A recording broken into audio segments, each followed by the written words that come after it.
Morning mga tol. Time check muna tayo. Today is 5:40 AM. Tol, tingnan nyo yung kotse. Nag-yelo sa sobrang lamig mga tol, no? Ano ba temperature ngayon? Para nasa 30s. Nasa 30s yata yung temperature ngayon. Nag-yelo, grabe tol yung kotse, oh. Yung windshield, yelo. Yung bubong, oh. Oh, tigas, oh. Sobrang lamig ngayon mga tol, nasa 30s ang temperature. Ngayon nagre-ready na kaming pumunta ng ngayon ng train station. Kasi magte-train ako pabalik dun sa may Antioch para kunin yung truck at kunin yung ibon ko. So babalik ako dito mamayang hapon. Dadala na yung mga ibon, kaya kailangan kong mag-train. Kasi siyempre hindi ko madadala yung kotse ko. Yung kotse ko andun. Speaking of, grabe yung lamig. Sana masurvive to ng ibon ko mga dol. Ayun, grabe yung kita nyo kapal ng yelo. No? Ngayon ko lang to nakita na nagkaganto rito. Sobrang lamig, ang tigas, oh.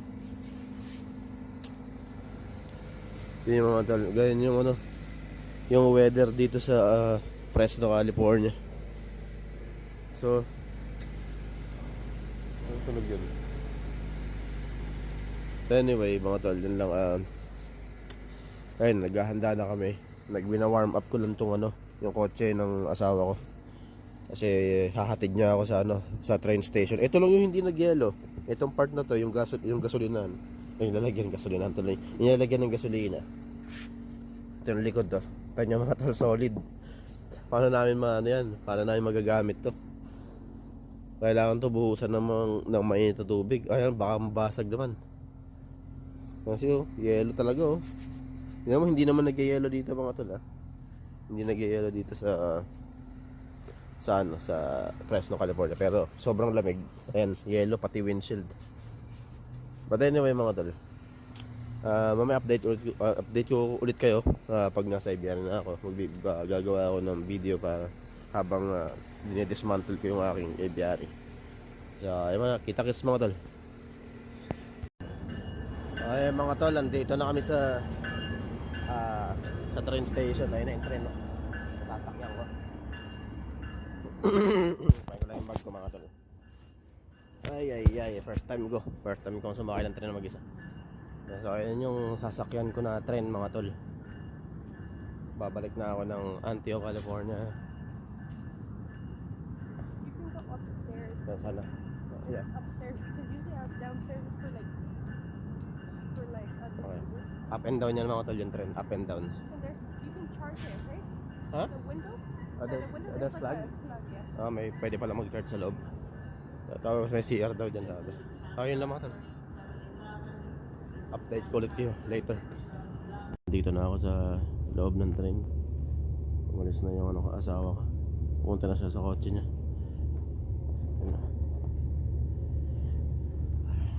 Yung first time ko. Para akong tanga rin. Ayun yung tsura ng train dito mga tol.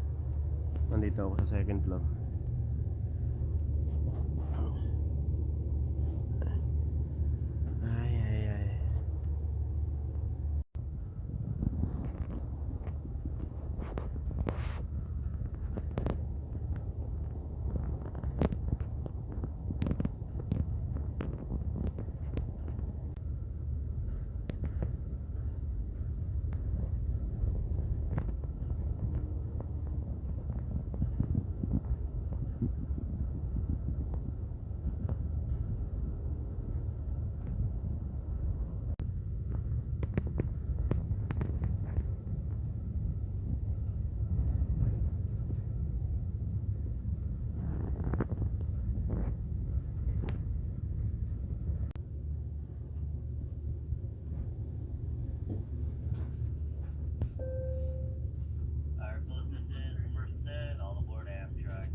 medyo kahawig ko si Pacquiao dito sa ano, bonnet ko.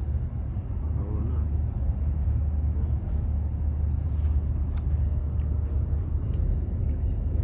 Yung mga tol, ano pa ako, meron ba ako 1 hour, mga 1 hour and 30 minutes pa biyahe ko bago ako makarating to sa Antioch, California. Yan yung hirap dito sa train, mga tol. Nadjijibs na ako. kanina ko pa hinuhold tong jabs ko eh. Sakit ng tiyan ko. Merong CR dito kaya lang ayokong gamitin ng baho eh. Marami yung CR, mga tol. Maselan yung ano ko, maselan yung wet packs ko. Hindi ako mag-CR sa ganun, mabaho. Baka magkagalis yung ano ko, wet packs ko. Tiis na lang, kaya yan. Pagdating ko dun sa ano, sa Antioch, dun na ako mag-CR sa ano, sa tropa.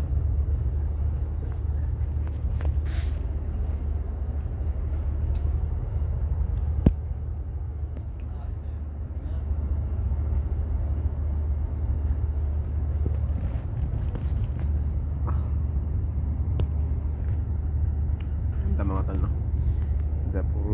Puro ano, puro farm yung dinadaanan namin. Ano. Ayan mga tol. Yung next stop daw namin is Stockton, California. Tapos Sacramento, tapos siguro Antioch na yung sunod. Ayos mga tol. Update ulit kayo mamaya. Yay! Ayan mga tol, kakaalis lang namin dito sa Stockton. Papunta na kami ng Antioch, California last stop. Sa wakas, ilang minuto na lang nasa Antioch na ako. And yun, dating ko doon mag-u-Uber ako papunta muna sa Aviary kasi magbabathroom muna ako, mga tol. Sakit na talaga rin tiyan ko. Kailangan ko na mag-CR. Tapos yung mag-u-Uber na lang ulit ako para kunin yung yung truck na rentahan ko para sa mga ibon ko.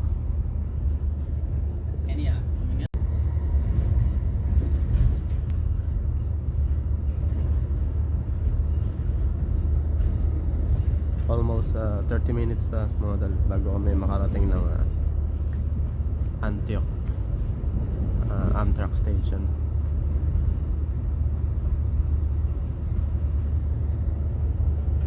Konti na lang, konting tiis na lang makakapag-CR na ako. Men, sakit po talaga ng tiyan ko.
Sa wakas mga tol, nandito na ako ngayon sa sa Antioch, California.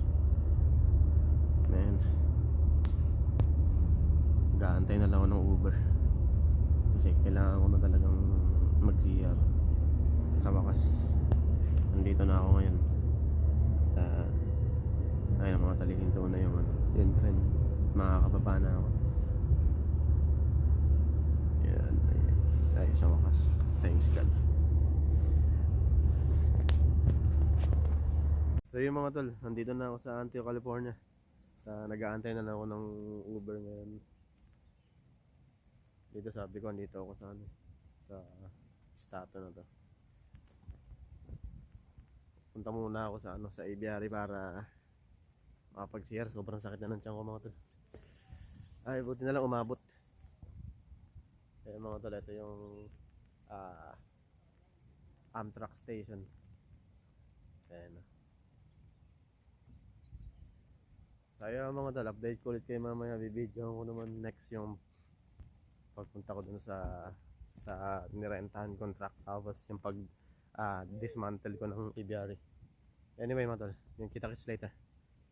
So yun mga tol, nakuha ko na yung yung kailangan ko para sa rental truck. Dito ako ngayon sa U-Haul. Dami nilang kalapati mga tol, oh. Mga pangkarera yan, no? Ganda ng loft nila. Sino man yung may-ari na ito, shoutout sa iyo. Pero siyempre hindi nila tayo naiintindihan. So yun mga tol, hahanapin ko yung truck na kailangan ko. Ayun yung mga truck mga tol, oh. Ano bang number ng truck? Number dito, number serial number 1259. Kapin natin mga tol. 1259. Wait lang mga tol, at medyo mahirap-hirap hanapin to eh. Update ko kayo pagka nahanap ko na yung truck na kailangan ko mga tol. Alright. Ayun, sa wakas mga tol, nahanap ko na yung truck. Nandito na pala sa harap. Nilagay nila dito. Siyempre, kailangan muna natin i-check yan. Kung may mga damage kasi pag hindi natin chinek, baka sa atin i-charge. Ayun, may damage dito. May X na nakalagay. Kaya natin dito may gas-gas. Para wala silang kawala, baka i-charge nila ako ng extra. Ano natin. Ayan, may mga gas-gas dito. Scratch. Yan, may gas-gas. Ito may damage din. Oh. May X naman eh. Pero yan, ayan oh. May damage yan. Tapos, kailangan tine-check kasi natin pagka nag-renta tayo. Okay. Sumabit sa kakagas-gas din yan, sumabit sa puno. So may tama rin dito. Check natin dito sa likod. Masyadong masikip pa. Check natin. Walang lock. May lock ako doon, walang problema. Ayan, may gas-gas sa taas. So may tama dito. So double check ko rin yan mamaya. Para meron ditong tama. Ayan, may gas-gas dito. Check natin sa harap mga tol. Ayan o. Sa bumper may tama rin. May tama. Ayan, may mga tama rito sa harap oh. Ayan, may gas sa bumper. Naman tayo sa gilid. Hindi nila inikisan yun ah. Hindi nila ako maloloko. May video ako, naka-vlog pa. Ayun, may tama rito. Mukhang pinagbalakan to na kawin ah. Tapos, salamin. Linis ang salamin. Okay. Yung gilid. Check natin, baba taas. Oh, may gas-gas ron. May X dito. Lang yung kakapiraso. Yung UP, hindi nila chinecheck. Pero yung yung dumi lang, chinecheck nila. Ang gulo nila, yun, may gas-gas sa taas oh. May damage yan sa taas. Okay. Pa X, dalawang X. Ayan, may gas-gas dito. Ayan, daming sabit. So, medyo malambot pa yata yung gulong. Okay, check natin. Sa loob naman tayo mga tol. Check natin to. Wait lang mga tol, bubuksan ko at mahirap buksan pagka nakahawak ng cellphone. Ayan mga tol, nabuksan na natin. Siyempre, check muna natin yung loob. Baka may sira. And, pag hindi natin chinek yan, baka i-charge tayo. Ayan. Okay. Malinis ang loob. Ang tol, merong mga konting dumi. Ayan. Check natin dito. May gas-gas. Ayan. May gas-gas. May gas-gas. Nahin ko muna ito dito. Tantiyan. Lalong-lalo na ito mga tol. Napakimportante na ito. Check natin yung mileage kung tama ba. Ito. Ingay. Okay, check natin ang mileage mga tol. Nakalagay na mileage dito. Andito sa kanyang dashboard is 405.28 mileage. Sana aba, pahirapan pa talaga ako mga tol. Mileage, where are you? Nabubulag na ako mga tol. Hindi ko makita ang mileage. Fuel check capacity Ay, maliit siya ito. Wala. Kung makakita yung maliit siya. Pakit lang mga tol, skip muna natin dito. Yan, ito yung loob. Check natin, may mga damage. So, kala ko yung Filipino artist. Si ano, ang pangalan nun, yung kapatid ni Geneva Cruz. Ay, pinsan. Yan. May mga gas-gas.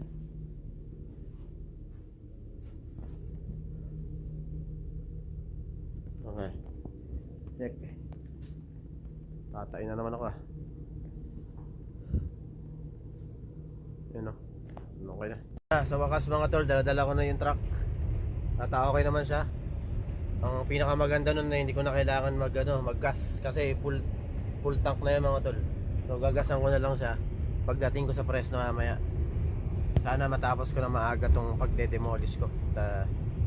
Para maasikaso ko yung mga ibon ko doon pagdating ko sa Fresno mga tol. 3 hours din yung biyahe. So sana sa loob ng 2 oras matapos ko tong pagbabaklas. So yun lang mga tol, update ko ulit kayo later. At sana mapanood nyo yung video ko. Maraming salamat mga tol. Dito na ako sa aviary ko. At ready ko na sila. Ibabox ko na muna yung mga ibon ko.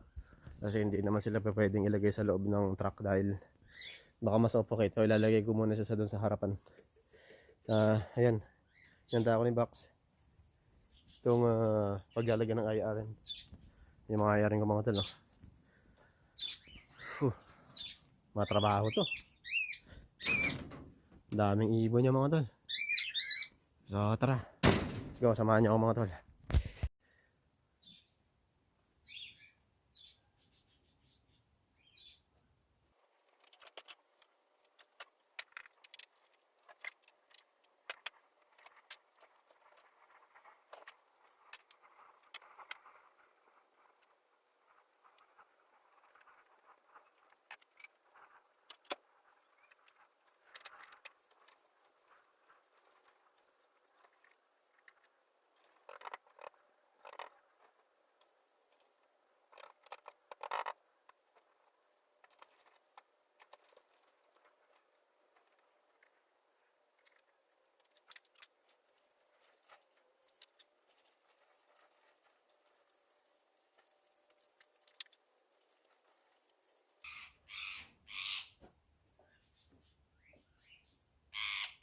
Indian na ring neck mga tol. Yan yung Indian na ring neck ko.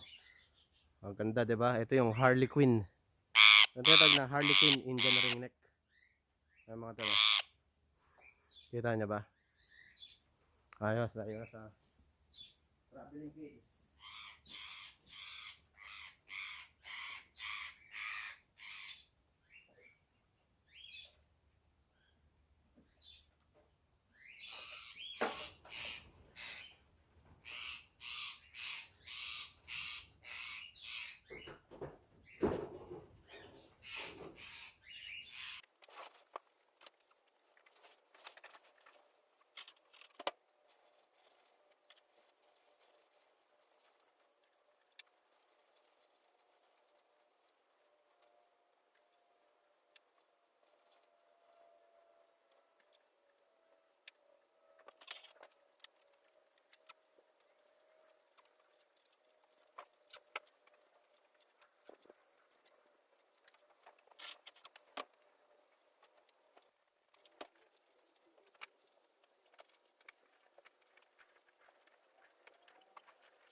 Yung mga tol na baklas na natanggal ko na yung mga ibon at nabaklas na namin yung yung aviary. Buti tinulungan ako ng tropa.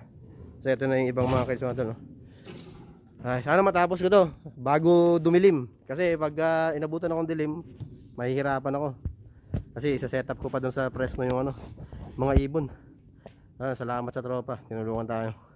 Mapapabilis ang trabaho natin. Yep.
So yun, sa wakas mga tol, na nailagay na namin lahat dito yung ano, yung mga gamit, mga ibon, saka yung nakatali yung ibon nandito, ilang ibon lang, dalawang kulungan lang, tapos yung isang manok ko.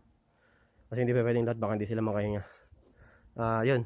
Buti na lang tinulungan ako ng mga tropa. Salamat sa mga tropa. Natapos ko na nung oras na ba. 2, yun, wala pang 3, 2:20.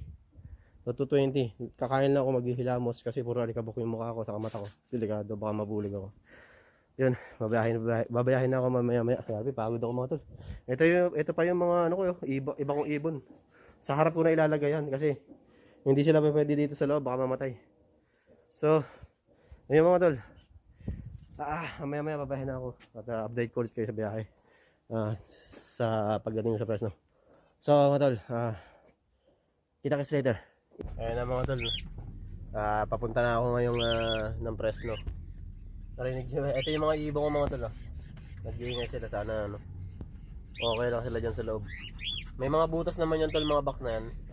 Binutasan ko yan. Tapos ito yung IRN ko dito sa loob. Tinakpan ko na para di sila ma-stress sa biyahe. Para hindi nila nakikita yung paligid. Kasi pag nakikita nila yung paligid na masyadong magalaw, may stress. Yung iba ko naman, yung pinches ko nasa likod. Sana makahinga sila dun. Nasa bungad lang naman, malapit sa pinto. Ayun lang mga tol, update ko ulit kayo mamaya pagdating ko sa Fresno. Mahaba-habang biyahe ito mga tol, 3 hours. Alright, see you later mga tol. Dito na ako mga tol sa freeway. Dito sa Byron Highway. Kasi ako nagkakamali. Ayun, ang ingay ng mga ibon ko. Parang nai-stress sila. Sana di sila magkasal kasi napakalamig doon mga tol. Sana hindi maggrabe yung ano nila, stress. Pero kailangan tutukan ko sila ng ilaw para mainitan, para mabawasan yung stress nila. Mahaba-haba ang biyahe mga tol. 2 hours and 45 minutes pa biyahehin ko.